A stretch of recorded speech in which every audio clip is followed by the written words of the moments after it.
Good afternoon students. आज +2 की हमारी फ़र्स्ट क्लास है।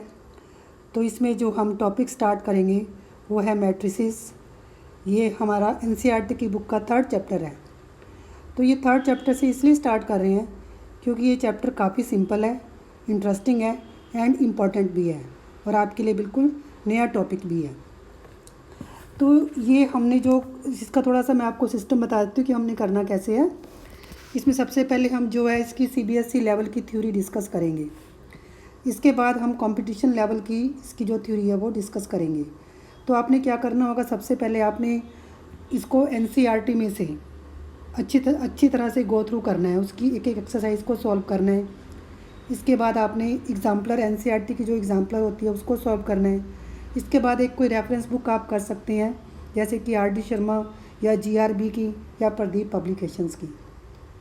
जब सारा सब्जेक्टिव कर लेंगे आप इसमें से, फिर आपने एक ऑब्जेक्टिव बुक उठानी है, जैसे कि अभी मैंने बताया आपको जीआरबी की ले सकते हैं या फिर प्रदीप्स की या फिर आर.डी. शर्मा की। तो उसका आपने एक एक सम अच्छे से सॉल्व करना है।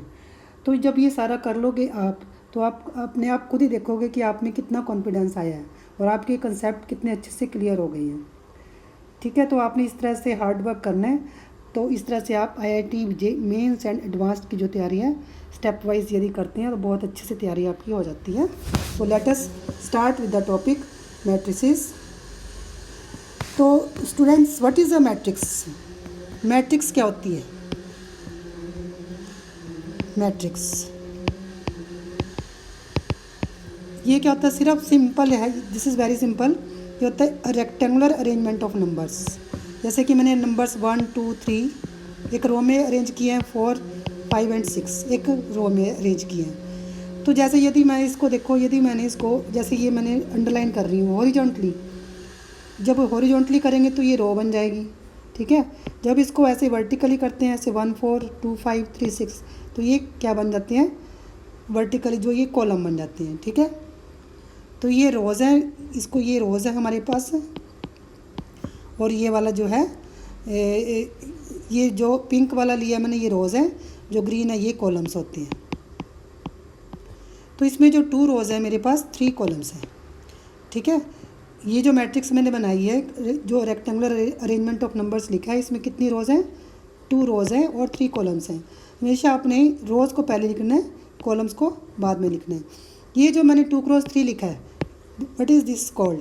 This is called order of the matrix. इसको मैट्रिक्स का ऑर्डर कहते हैं।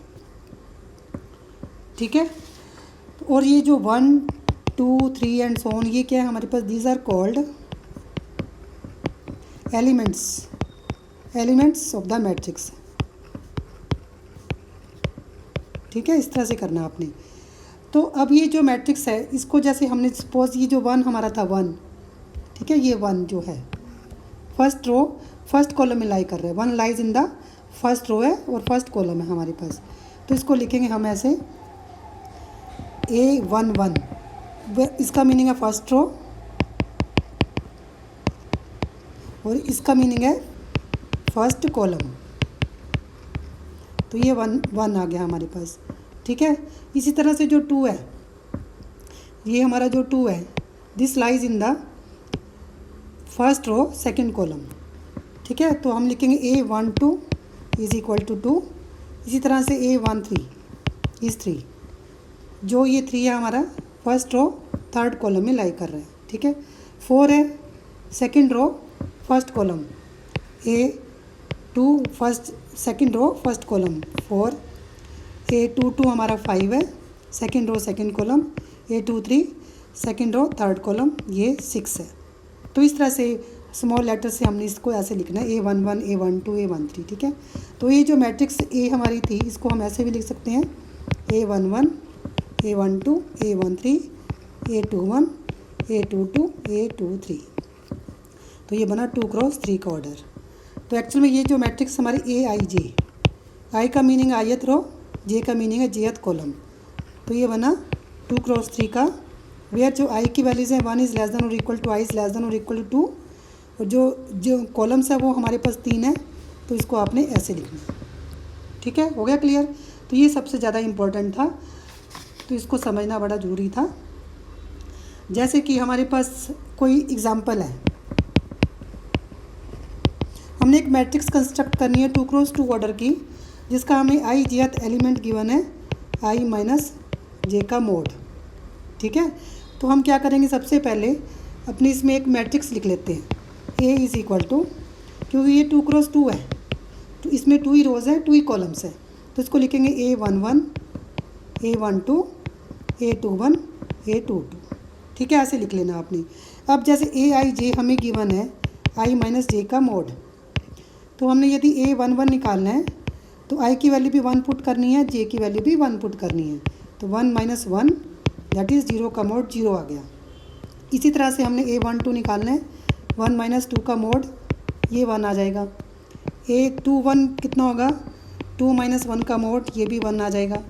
A22 कितना होगा, 2 माइनस 2 का मोड ये 0 आ गया। ठीक है, तो अब ये सारी वैल्यूज़ हम इसमें पुट करेंगे तो ये बन जाएगा आपका 0 1 1 0। इस तरह से आपने करना है सिंपली। ठीक है, तो ये काफ़ी सिंपल है। अब एग्ज़ाम्पल नंबर 2 हमारे पास क्वेश्चन हमारा ये है कि if a matrix has 8 elements, ठीक है, what are the possible orders it can have. यदि एक मैट्रिक्स में 8 एलिमेंट्स होंगे तो इसके हमारे पास पॉसिबल ऑर्डर कितने बन सकते हैं। तो हमने क्या करना है, 8 के हमने पॉसिबल फैक्टर बनाने हैं, जैसे 1 cross 8, 8 cross 1, 2 cross 4 and 4 cross 2। तो जो 1 क्रॉस 8 की जो मैट्रिक्स बनेगी उसमें क्या होगा, हमारे पास ऐसे बनेगा, एक ही रो होगी 1 2 3 4 5 6 7 8 ऐसे, और 1 क्रॉस 8 मतलब एक ही रो है आपके पास और 8 कॉलम्स हो गए। और 8 क्रॉस 1 में इस टाइप की बनेगी 1 2 3 4 5 6 7 8 और कॉलम एक ही बना। 2 क्रॉस 4 में 1 2 रोज़ है हमारे पास, कॉलम 4 है। ठीक है, और 4 क्रॉस 2 में 4 रोज़ हैं, 1 2 3 4, कॉलम कितने हैं 2 ही, 4 रोज़ 2 कॉलम्स। इस तरह से मैट्रिसेस बनती हैं। ठीक है, तो ये काफ़ी सिंपल होता है, तो इसको करना ज़्यादा कोई डिफ़िकल्ट नहीं है। तो इसके बाद हमारे पास है टाइप्स ऑफ मैट्रिसेस। ठीक है, टाइप्स ऑफ मैट्रिसेस ये काफ़ी सिंपल है। फर्स्ट हमारे पास है कॉलम मैट्रिक्स। जैसे कि कॉलम वर्ड से क्लियर है हमें, इसमें क्या होगा, हमारे पास एक ही कॉलम होगा, रोज़ हमारे पास जितनी मर्जी हो सकती हैं। ठीक है, इसके बाद है रो मैट्रिक्स। तो रो मैट्रिक्स में क्या होगा, हमारे पास सिंगल एक ही रो होगी, कॉलम जितने मर्जी हो सकते हैं ऐसे। इसके बाद है स्क्वायर मैट्रिक्स। जैसे कि स्क्वायर से क्लियर है आपको, स्क्वायर मैट्रिक्स में क्या होगा, जितनी रोज़ हैं उतने ही कॉलम्स हैं। ठीक है, जितनी रोज़ हैं हमारे पास, जैसे मान लो ये 3 क्रॉस 3 का लेती हूँ मैं, 1 2 3 1 2 3, मतलब ABCDEFGHI, 3 रोज़ हैं 3 कॉलम्स हैं। इसके बाद है डायगोनल मैट्रिक्स। डायगोनल मैट्रिक्स क्या होती है, जैसे स्क्वायर में डायगोनल होता है, जैसे हमारे पास ये स्क्वायर है, स्क्वायर में हमारे पास डायगोनल होता है। ठीक है, डायगोनल कौन सा होता है, जैसे अब इसमें ना हमने ऐसा डायगोनल लेना है, इसमें ये वाला, ये 2 डायगोनल होते हैं बट हमने ये वाला लेना है इसमें सिर्फ। ठीक है, तो ये जो मैट्रिक्स बनेगी इस तरह से होगी, देखो आपके पास स्क्वायर मैट्रिक्स होगी ये याद रखना आप।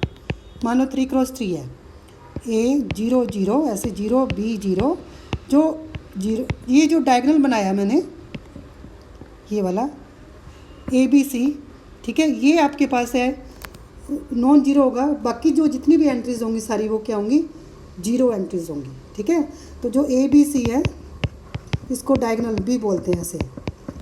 ठीक है, इसका मीनिंग है कि हमारे पास यही एंट्रीज नॉन जीरो हैं और स्क्वायर मैट्रिक्स है और बाकी की एंट्रीज क्या है, जीरोज़ हैं। ठीक है, इसके बाद है स्केलर मैट्रिक्स। स्केलर मैट्रिक्स में क्या होता है, it is a diagonal matrix in which diagonal entries are same. देखो बाकी सारी जीरो है इसमें जो डायगोनल एलिमेंट्स है वो सारे क्या हमारे सेम है। इसके बाद आती है हमारे पास यूनिट और आइडेंटिटी मैट्रिक्स। ठीक है, इसमें क्या करना हमने, ये होती तो स्केलर मैट्रिक्स है, बट इसमें जो डायगोनल एलिमेंट्स है वो सारे 1 1 होते हैं। ठीक है, जैसे ये I3 हो गया, दिस इज़ कॉल्ड यूनिट और आइडेंटिटी मैट्रिक्स। इसके बाद है जीरो मैट्रिक्स। जीरो मैट्रिक्स में क्या होगा, सारी एंट्रीज हमारे पास 0 0 होंगी। इसमें कुछ भी हो सकता है, जैसे ज़रूरी नहीं है कि आपके पास स्क्वायर मैट्रिक्स ही होगी, कुछ भी हो सकता है, 0 0 0 0 0 0 ऐसे भी हो सकती है आपके पास। ठीक है, तो ये जीरो मैट्रिक्स।